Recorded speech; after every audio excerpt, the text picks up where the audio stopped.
Bismillahirrahmanirrahim. Assalamualaikum warahmatullahi wabarakatuh. Alhamdulillah Maulana al-Karim wa khaliquna al-azim alladhi laysa kamithlihi shay'un wa huwa as-sami'ul basir.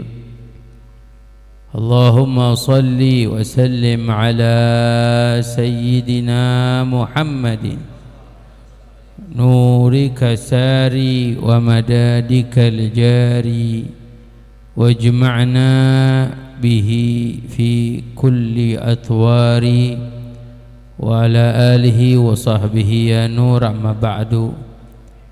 Segala puji dan syukur kita panjatkan kehadrat Allah. Salawat dan salam semoga selalu terlimpahkan kepada junjungan kita, kekasih kita, baginda Rasulullah, Nabi besar kita, Nabi Muhammad sallallahu alaihi wasallam beserta keluarga besarnya dan seluruh sahabatnya, juga para pengikutnya hingga hari kiamat.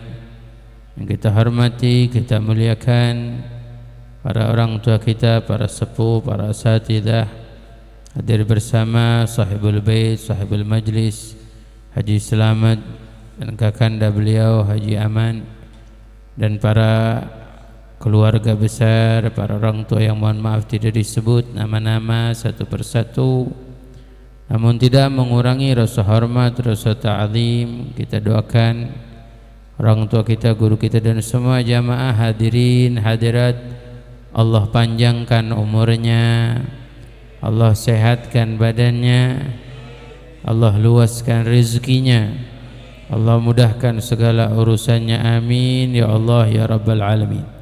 Sebelum kita memulai pengajian kita dalam kitab Adabul Insan, mari sama-sama kita niatkan niat menuntut ilmu. Bismillahirrahmanirrahim. Nawaitu at-ta'alluma wat-ta'lima wat-tadhakkura wat-tadhkira wan-naf'a wal-intifa'a wal-ifadata wal-istifadah wal-hatha ala tamassuki bi kitabillah wa sunnati rasulillah wa du'ati ilal khairi wa dalalati alal huda ibtigha'a wajhillahi wa mardatihi wa qurbihi wa thawabihi wa jannatihi minhu subhanahu wa ta'ala. Ya Fattah ya Alim, ya Fattah ya Alim, ya Fattah ya Alim, iftah alaina fathan qariba, subhanaka la ilma lana illa ma 'allamtana innaka antal alimul hakim. Hadirin hadirat, di perjumpaan di bulan yang lalu kita membaca muqaddimah daripada kitab Adabul Insan sampai pada kalimat salawat dan sejahtera atas Nabi Muhammad dan atas keluarganya dan sahabatnya.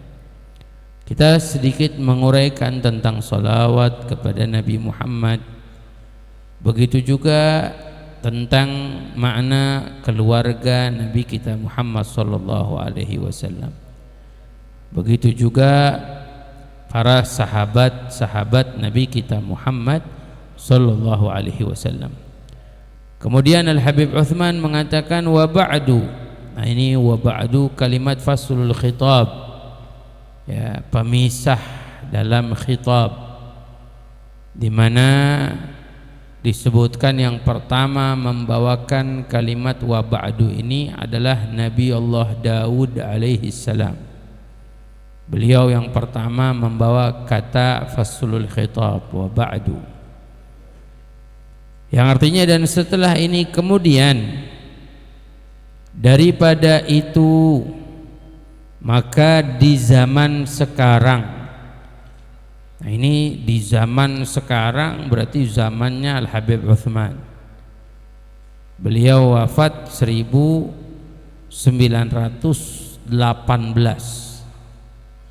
Berarti dari 100 tahun yang lalu nih, zaman sekarang zamannya beliau.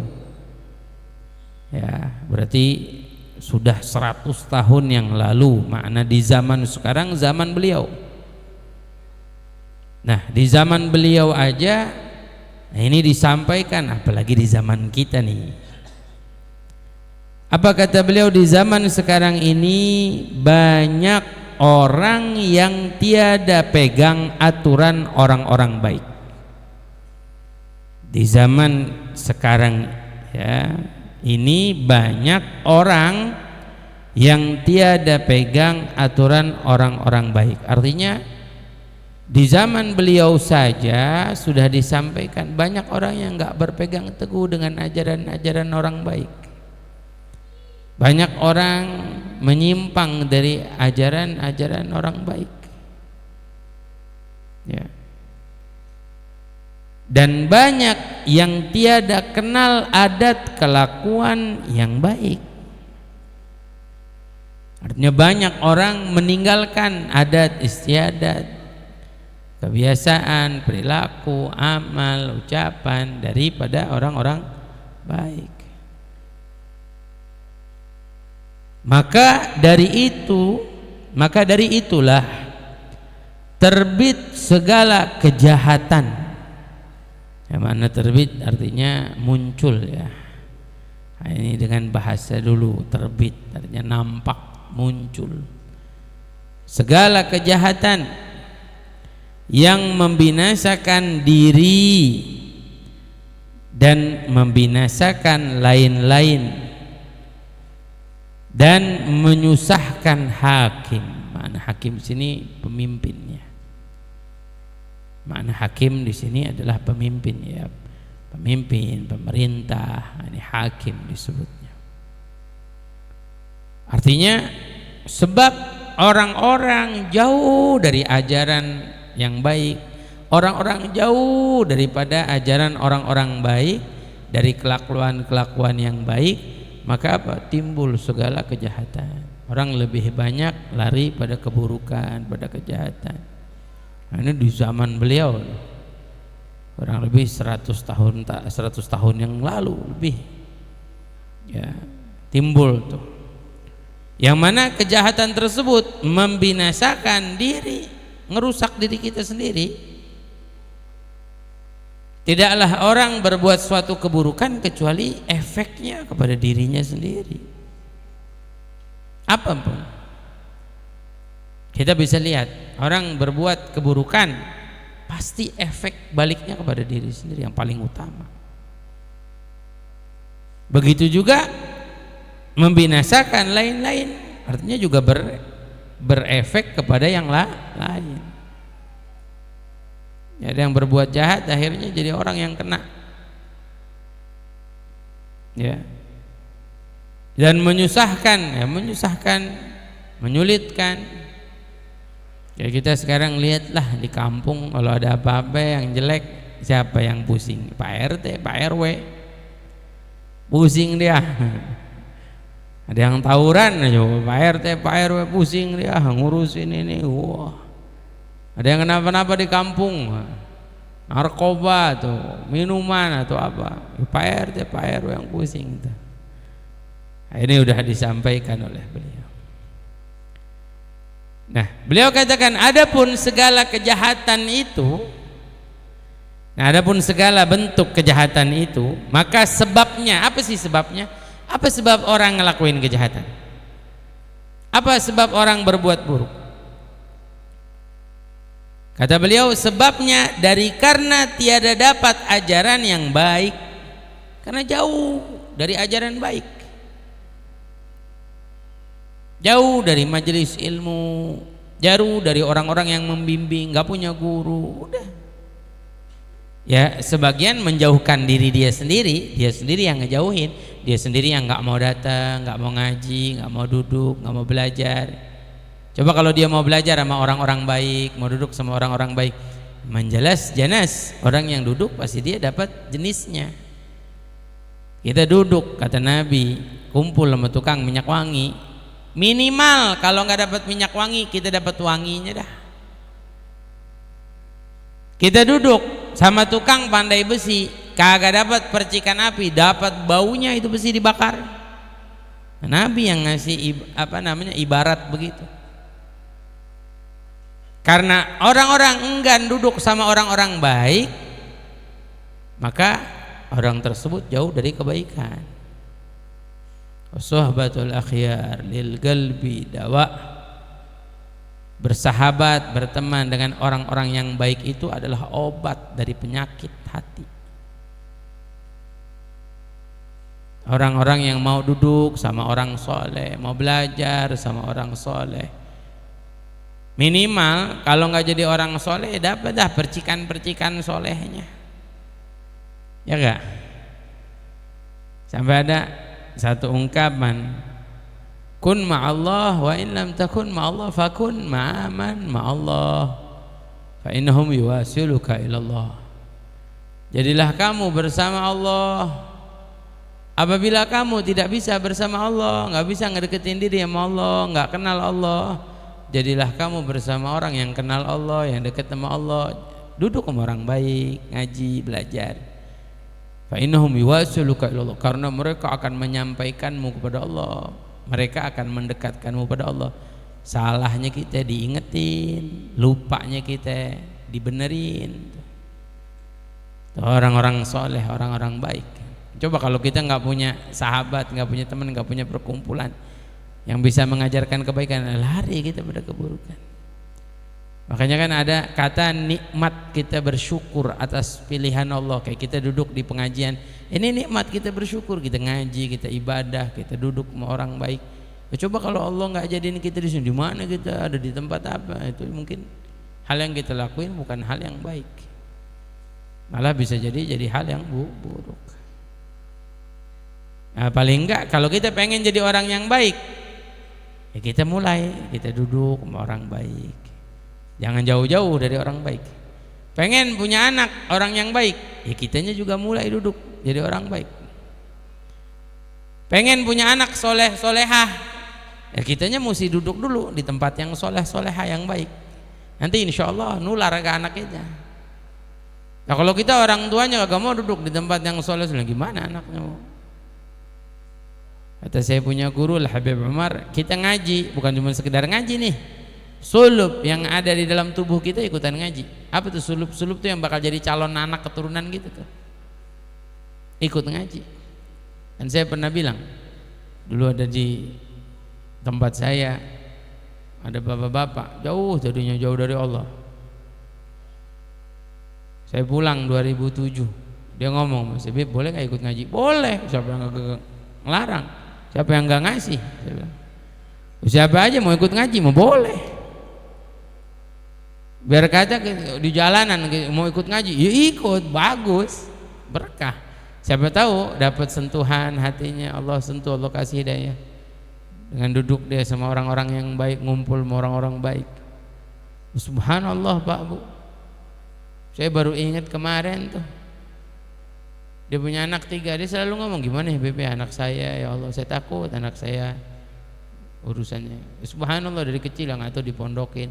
Sekarang yang ngatu anaknya tuh yang dipondokin udah jadi ustadz. Punya anak perempuan, sampai saya yang disuruh namain, Beb namain anak saya yang perempuan, saya kasih nama. Nah, sekarang tuh anak yang perempuan mondok juga bakal jadi calon ustadzah.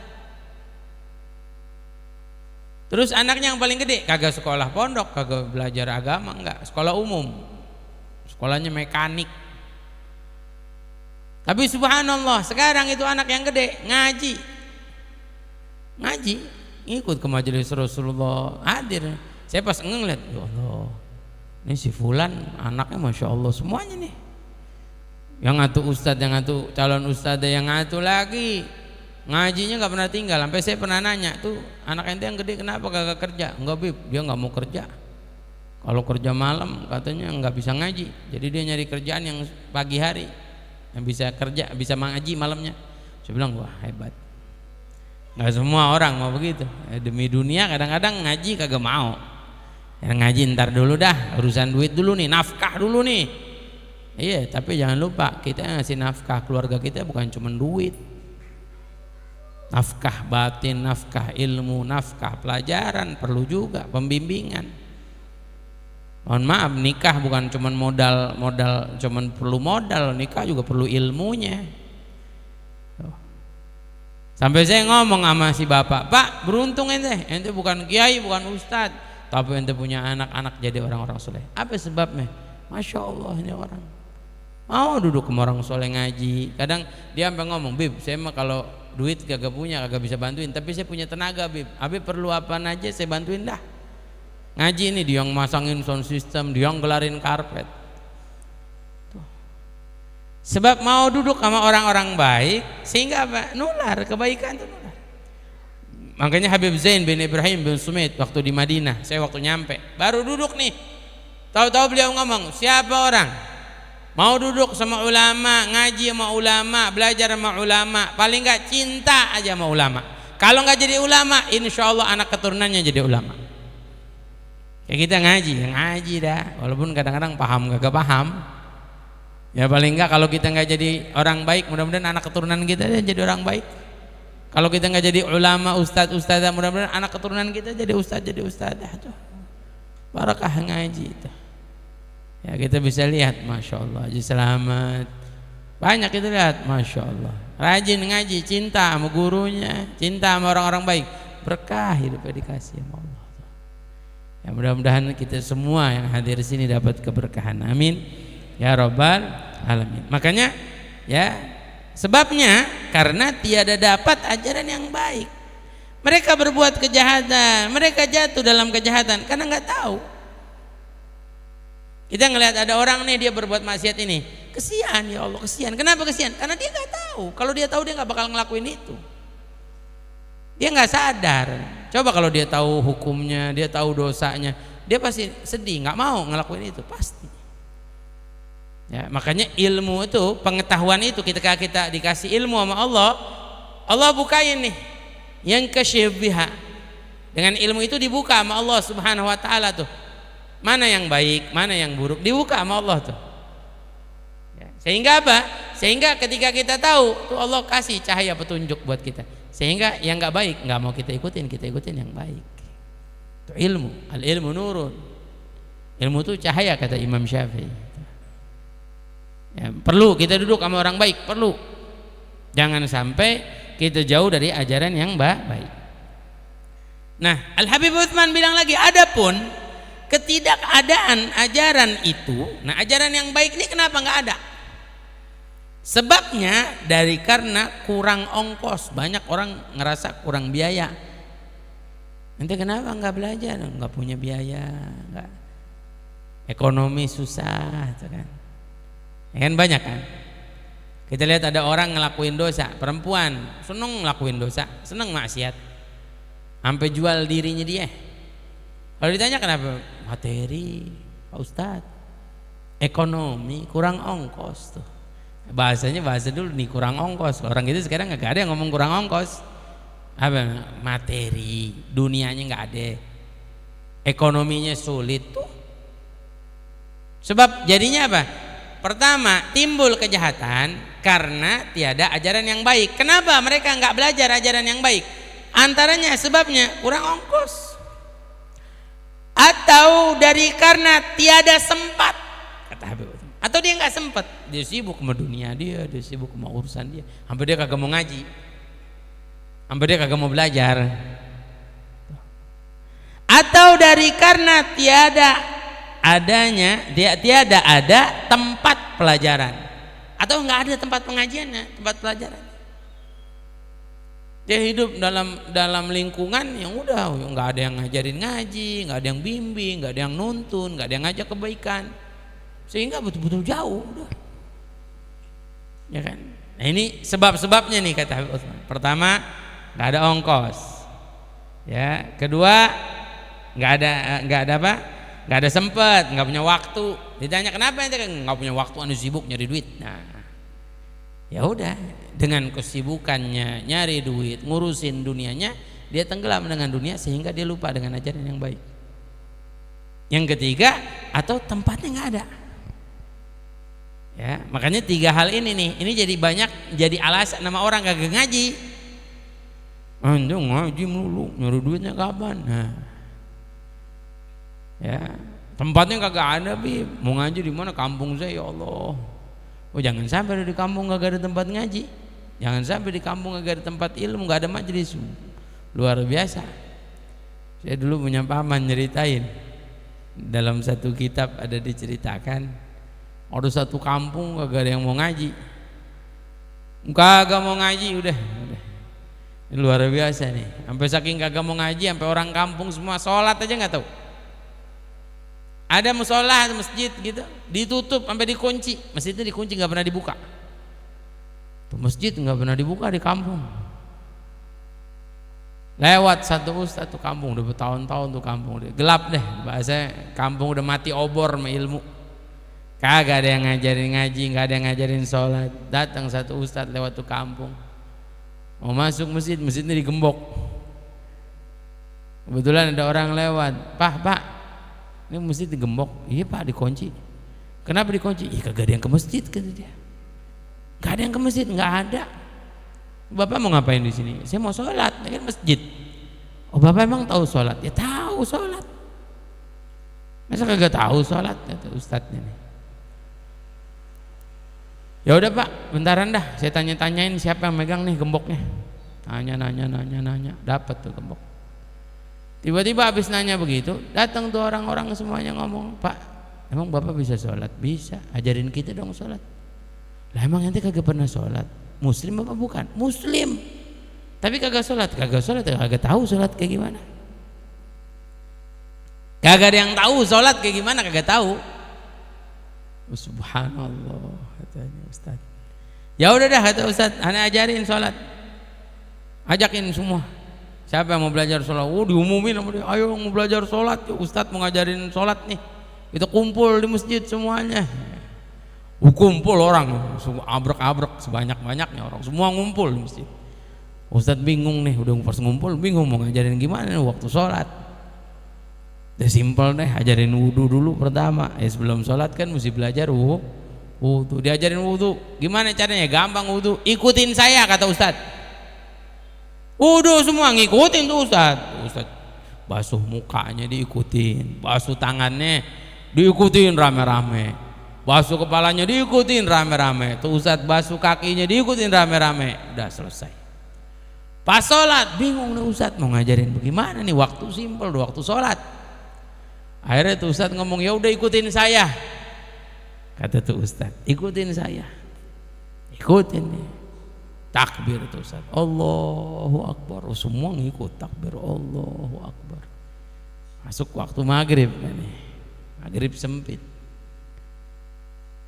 Dia baca Bismillahirrahmanirrahim. Karena tuntunan Ustaz ikutin saya, akhirnya semua di belakang pada ngikutin Bismillahirrahmanirrahim.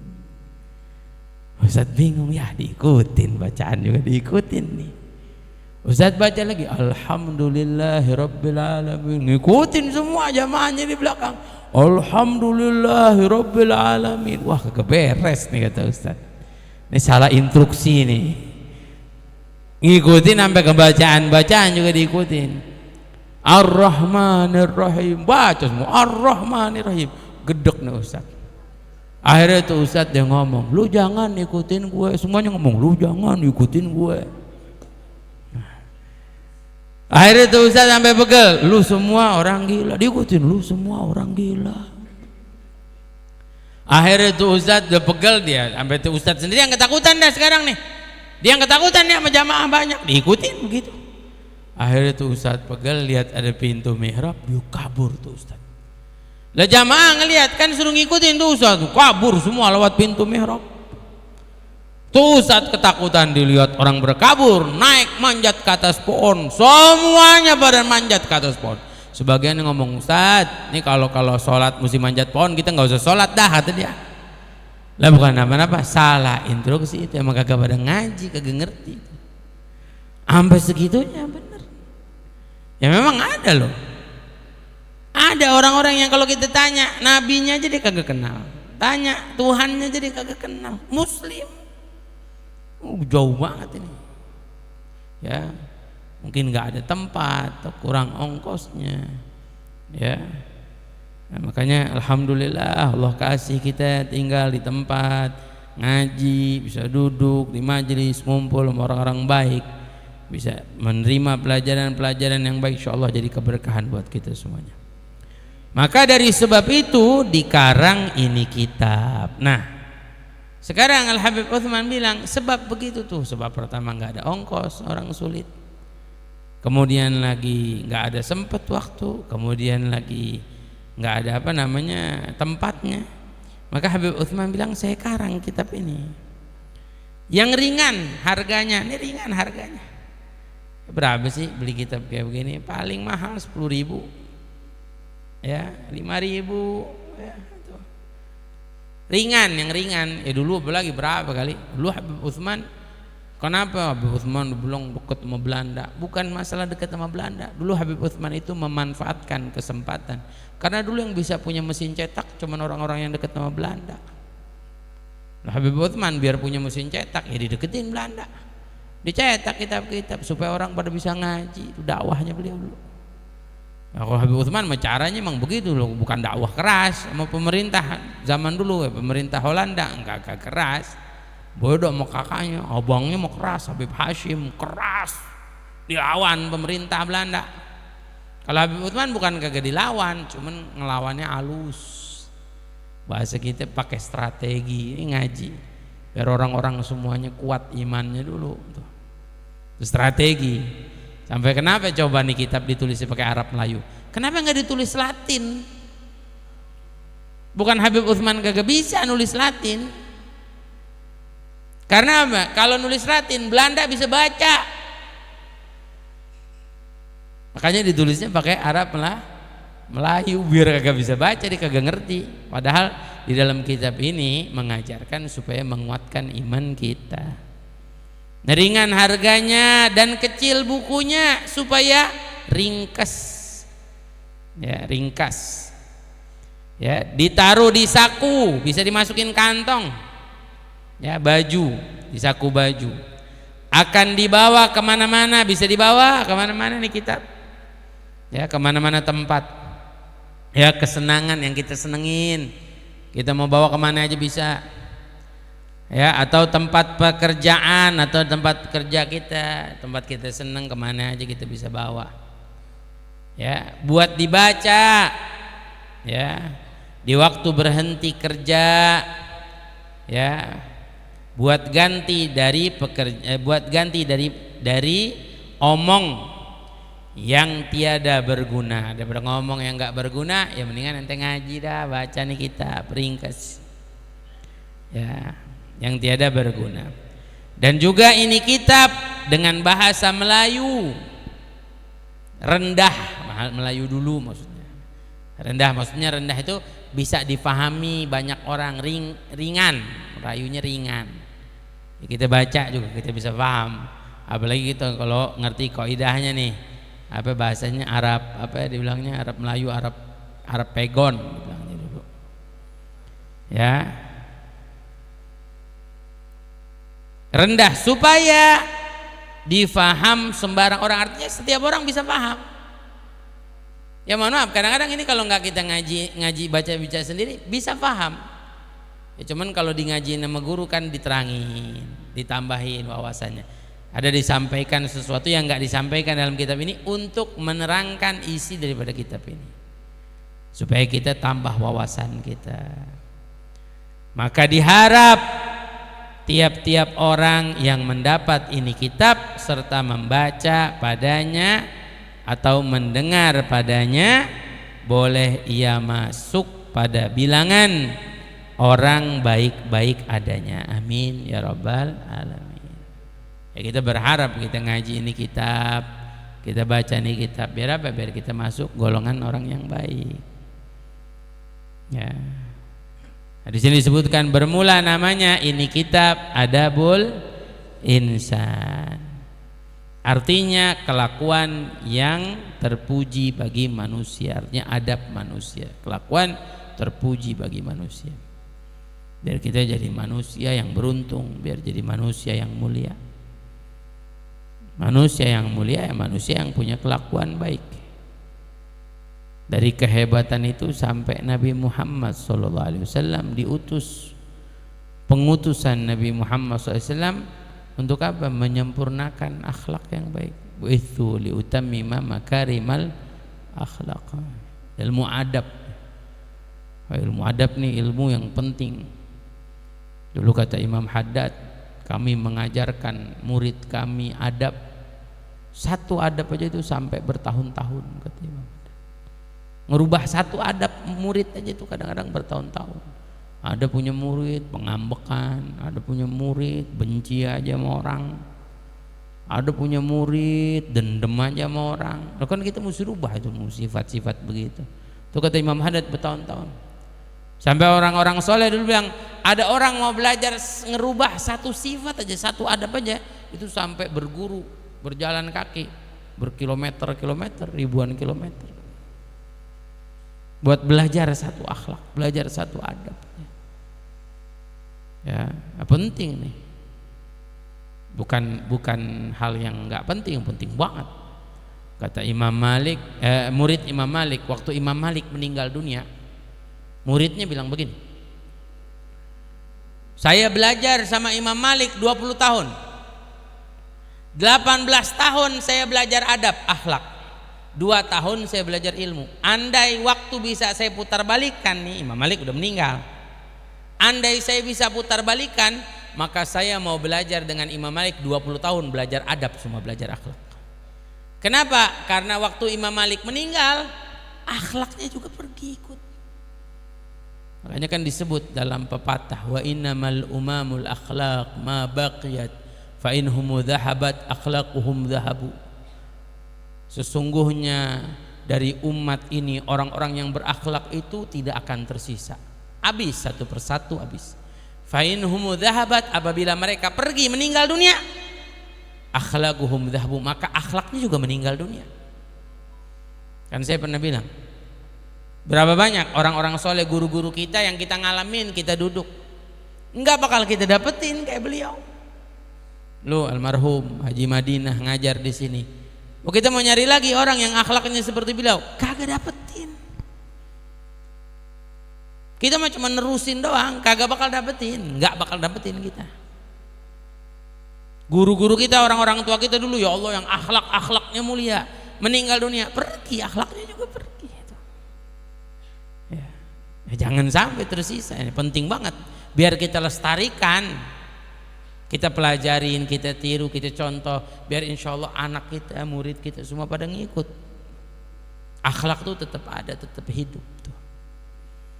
Ya, makanya penting nih adabul insan, kelakuan yang terpuji bagi manusia, yaitu kelakuan orang baik, yakni kelakuannya di dalam ya apa nih?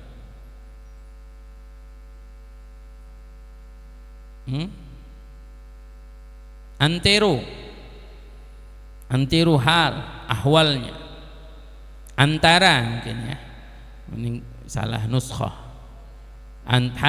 hal ehwalnya, artinya kelakuannya di dalam antara hal ehwalnya, artinya antara keadaan dari keadaannya. Hal ehwalnya, orang Betawi dulu suka bilang hal ehwal. Hal ehwal ini sebenarnya bahasa Arab. Hal, ahwal itu bahasa Arab, keadaan. Kalau hal satu keadaan, kalau ihwal berarti banyak keadaan yang akan tersebut, ya, pasal-pasal yang akan datang. Nah, nanti disebutin nih dalam kitab ini oleh Habib Utsman, dalam pasal-pasalnya satu persatu ya, satu persatu di dalam kitab ini, kitab adabul insan, satu persatu Habib Utsman bakal sebutin.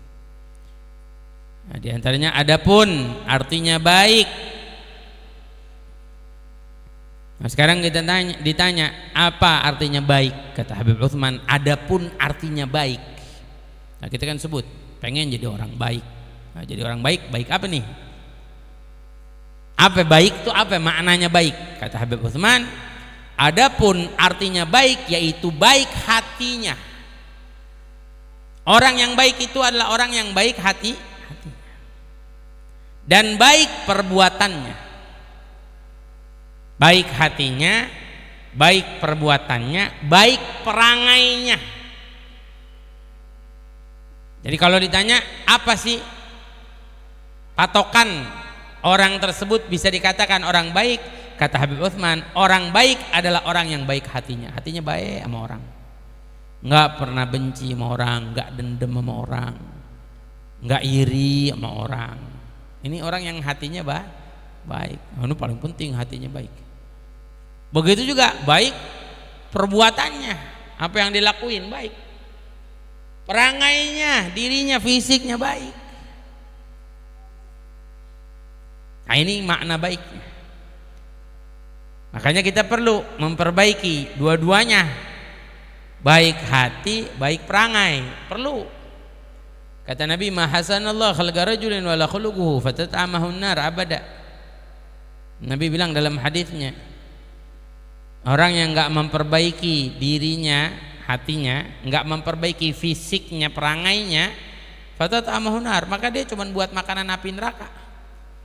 Makanya kan Allah bilang, qu anfusakum wa ahlikum nara wa quduhan nasu wal hijarah. Ingatkan keluarga kita dan keluarga kita tentang bahayanya api neraka nih. Ini api neraka, bahan bakarnya manusia dan bebatuan. Wa quduhan nasu wal hijarah. Makanya kita perlu enggak cuman fisik doang, perangai doang. Yang laki pengennya ganteng, badan pengennya sterk, yang perempuan pengennya cantik. Tapi mohon maaf, hati kagak cantik, kagak sabaran, kagak tabahan. Yang laki fisiknya kuat, tapi hati kagak ada kuat-kuatnya, bawaannya marah aja. Nah, ini kan namanya kuat lahir tapi batinnya kagak kuat. Jadi subhanallah loh, manusia punya dua rupa, ada rupa zahir, rupa batin. Kalau rupa zahir perangai, rupa batin hati. Kalau rupa zahir bagus, fulan hasanal khuluq, fulan hasanal khalqa, dia fisiknya bagus nih, ganteng, cantik. Oh si fulan bagus nih fisiknya, dia perangainya bagus, hasanal khalqa. Tapi kalau ada orang yang hatinya bagus, fulan hasanal khuluq, hatinya bagus nih. Manusia yang paling bagus dan jadi teladan buat kita, contoh buat kita adalah Nabi kita Muhammad SAW. Fisiknya bagus, hatinya bagus. Wa kana sallallahu alaihi wasallam ahsanan nasi khuluqan wa khalqa. Rasulullah tuh paling bagus, fisiknya paling bagus, hatinya paling bagus. Nggak dapetin kita kayak Rasulullah. Dua-duanya bagus. Ya bicara fisik, Rasulullah mengganteng luar biasa. Tapi Rasulullah biar ganteng jaga kebersihannya, rapi. Jenggotnya Nabi rapi, rambutnya Nabi rapi, dipakai minyak. Kalau kita kalau ingat doang rambut kita pakai minyak, disisir rambutnya Nabi rapi. Nabi wangi, keringatnya wangi. Sampai dulu Ummu Salamah pernah ngambil botol minyak wangi, keringatnya Nabi digituin tuh. Bahasa kitanya kayak dikerok begitu tuh, supaya masuk ke dalam botol. Sampai dijadiin minyak wangi, parfum. Nabi kalau jalan lewat tuh, masya Allah, wanginya sejam nggak hilang. Urifa annahu qad marra fi. Dari wanginya Nabi, tahu orang-orang itu pasti tahu. Oh ini habis lewat Nabi Muhammad, nih habis lewat sini pasti. Tapi Nabi biar wangi keringatnya, Nabi juga pakai minyak wangi, rapi, fisiknya tuh dirapiin sama Nabi. Nabi ganteng, kukunya dipotong sama Nabi rapi, istinjanya rapi Nabi. Jadi bukan hanya sekedar udah bagus, udah rapi, tapi Nabi SAW merapihkan, memperbagus. Ya padahal Nabi SAW udah sempurna. Apa yang kurang sempurna sampai Sayyidina Hasan bin Thabit bilang, ya, wa ahsanu minka lam tara qattu aini wa afdalu minka lam talidin nisa'u khuliqta mubarra'an min kulli aibin ka'annaka qad khuliqta kama tashau. Ini Sayyidina Hasan bin Thabit muji Nabi, sahabat Nabi nih, bilang begini sama Nabi, wa ahsanu minka lam tara qattu aini, yang lebih bagus dari engkau belum pernah mata ini melihat, lebih tampan belum pernah. Ini sahabat Nabi muji Nabi nih, yang lebih ganteng dari engkau ya Rasulullah belum pernah mata saya ngelihat. Sayyidina Ali bilang nggak pernah ngelihat orang yang lebih tampan dari Rasulullah sebelum atau sesudah zaman Rasulullah. Wa afdalu minka lam talidi nisa'u, yang lebih mulia dari engkau nggak ada ibu pernah melahirkannya. Ibu siapa pernah melahirkan manusia yang lebih mulia dari Nabi Muhammad? Nabi Muhammad manusia paling mulia. Siti Maryam melahirkan Nabi Isa manusia mulia, tapi Nabi Muhammad lebih mulia, dilahirkan oleh Siti Amin. Khuliqta mubarran, apa kata Sayyidina Hasan nih? Saking gantengnya Nabi, saking tampannya Nabi, fisiknya Nabi, perangainya Nabi ini indah. Khuliqta mubarran min kulli aibin karena kagak khuliqta kama tasya'u. Kamu ya Rasulullah dilahirkan, diciptakan nih, nggak ada cacat, nggak ada jelek, nggak ada kurangnya dikit pun. Seakan-akan kamu ini dilahirkan oleh Allah, mesen sama Allah, pengen begini, saking sempurnanya Rasulullah SAW. Nah kan kalau kita mah kagak bisa mesen, emang kita dalam perut ibu kita mesen. Pengennya hidung mancung, badan tinggi, ya nggak pernah mesen kita, kagak bisa mesen. Ya udah mau lahir begini, ya udah begini deh kita, alhamdulillah. Ya, kalau Rasulullah saking gantengnya tuh, perangainya indahnya, sampai seakan-akan mesen sama Allah tuh. Hati nggak ada yang lebih hebat dibandingkan hatinya Nabi Muhammad SAW. Nggak ada manusia dapetin hati seperti hatinya Rasulullah. Gimana enggak Rasulullah dizalimi, Rasulullah dianiaya di depan Ka'bah, Rasulullah SAW dilemparin kotoran, diboikot, nggak dikasih makan minum sampai 3 tahun. Nabi SAW sama keluarganya ditinggalin di satu lembah. Waktu Fathul Makkah, buka kota Makkah, apa Nabi balas tuh orang-orang yang jahat sama Nabi waktu di Makkah? Ada orang hatinya kayak begitu. Di Uhud Nabi terbelah bibirnya, kening Nabi tergores pedang, perut Nabi tergores pedang. Sampai gunung-gunung tuh di sekitarnya bilang, ya Rasulullah, apa perlu nih gunung-gunung ini ditumpukan semua buat orang-orang yang memerangi Rasulullah? Rasulullah cuma doa, Allahumma hdi qaumi fa innahum la ya'lamun. Ya Allah beri hidayah kaumku, sesungguhnya mereka enggak tahu. Di Taif Nabi ditimpukin, enggak disambut Nabi. Apa Nabi SAW pernah ada sifat nih? Coba kalau kita mah ya Allah masuk ke kampung, ngelihat orang diplengosin dikit aja gitu udah kesel banget. Ya orang ya melengosin kita tuh. Nabi kagak ditimpukin ya. Bahasanya nggak nemuin kita orang hatinya lebih mulia dibandingkan Nabi kita Muhammad SAW. Nah, jadi kalau kita mau dapat contoh yang baik, contoh yang indah, ya contoh Nabi kita Muhammad SAW. Mohon maaf nih kata Syekh Muhammad bin Alwan, kalau ada orang cuma ngerapihin fisiknya doang biar kuat, yang perempuan biar cantik, tapi hatinya nggak dirapihkan, nggak diperbaikin, nggak jadi orang yang baik hatinya, maka dia hanya mempersiapkan dirinya untuk makanan cacing dan belatung ketika dia masuk ke dalam kubur. Kita kalau masuk ke dalam kubur yang makan kita siapa? Cacing sama belatung. Apalagi kayak saya, cacing sama belatung girang banget. Habib Bagir dagingnya banyak. Bener ya Bu ya? Tuh. Jadi apa? Ya bukan cuman fisik, hati kita nih. Fisik mah bakal kita tinggalin, hati kita yang kita bawa. Ya mudah-mudahan Allah perbaikin hati kita, perbaikin kelakuan kita, perbuatan kita, perbaikin perangai kita. Amin ya Rabbal ya Rabbal. Nih sampai sini dulu nih.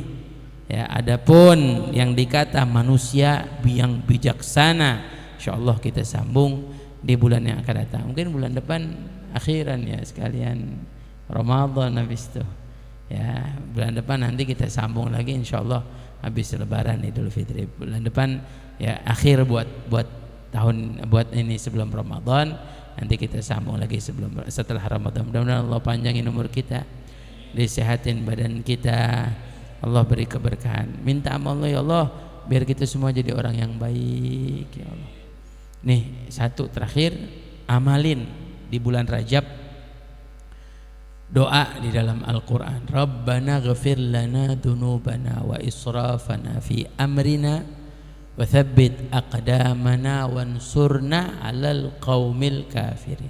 Banyak ini doa isinya kita banget deh, yang kita perluin banget. Apa isinya? Rabbana ghafir lana dunubana wa israfana fi amrina. Ya Allah, ampunilah dosa-dosa kami nih, kita yang banyak dosa, banyak salah, banyak khilaf. Wa israfana fi amrina, yang kita nyanyain perkara-perkara kehidupan kita. Kita banyak buang-buang waktu, banyak nyanyain, banyak kurang-kurangnya. Minta sama Allah ampunan. Terus minta apa lagi? Wa tsabbit aqdamana. Minta ya Allah tetepin langkah kita nih biar lurus, biar istiqomah, biar di siratal mustaqim. Wansurna 'alal qaumil kafirin, beri pertolongan kami dari godaan orang-orang kafir yang ngerusak, ngancurin. Ya saya sebut berapa banyak sekarang orang kafir ngerusak pendidikan anak kita, ya Allah. Dirusak, anak-anak kita sekarang dirusak sama orang-orang kafir. Pakai cara ini, pakai media, pakai internet, pakai ini, pakai itu, pakai film, pakai ini, pakai itu, pakai pakaian, dirusak. Terus sekarang di Saudi aja orang udah boleh nggak pakai hijab, tuh luar biasa. Udah mau bolehin bikini katanya. Iya, luar biasa tuh, dahsyat. Ya kalau kita nggak minta sama Allah ditetepin iman kita, ditetepin langkah kita, siapa lagi yang nolongin kita nih? Iman akhir zaman, yusbih mu'minan wa yumsi kafir. Nanti akhir zaman ada orang-orang paginya masih beriman, sorenya dia bisa kafir. Waliyadzubillah. Ya mudah-mudahan Allah selamatin kita, Allah jaga kita, jaga keimanan kita semua. Amin ya Allah ya Rabbal Alamin. Kita baca surat Fatihah khusus untuk Al-Habib Uthman bin Abdullah bin Aqil bin Umar bin Yahya, taghashshah bi rahmal maghfirah wa yanfa'una bi asrarihi wa anwarihi wa ulumihi wa barakatihi wa kitabatihi ala hadhihi niyah wa nanwi khususan bi niyat hadiah ila ruh al-marhum al-maghfur lah Haji Madinah wa walidina walidikum wa amwatina amwatikum, khusus juga buat orang tua kita yang telah meninggalkan kita. Mudah-mudahan Allah merahmati mereka semuanya. Jadikan pahala kita ngaji selain kita dapatkan ya Allah, sampaikan juga pahala untuk mereka, membahagiakan di dalam kubur mereka. Lahadini wa likul niyatin salihah wa ila hadratin Nabi Muhammad sallallahu alaihi wasallam bi sirril Fatihah. A'udzu billahi minasyaitonir rajim. Bismillahirrahmanirrahim. Ar-Rahmanir Rahim. Maliki yaumiddin. Iyyaka na'budu wa iyyaka nasta'in. Ihdinas siratal mustaqim. Alaihim ghairil maghdubi alaihim waladdallin. Amin. Ya Rabbana i'tarafna bi annana wa annana asrafna la ladha ashrafna فتب علينا توبة تغسي لكل حوبة واستر لنا العورات وآمن رواتي واغفر لوالدينا ربي ومولودينا والآل والإخوان وسائر الخلان كل ذي محبة أو جيرة أو صحبة والمسلمين أجمعين.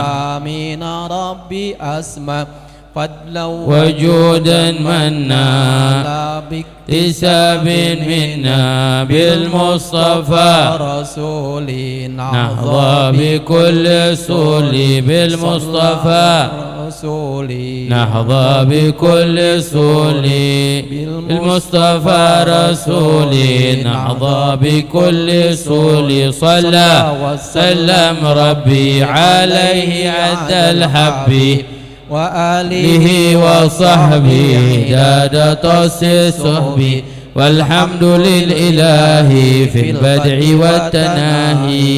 Hadirin, ini yang tadi juga antero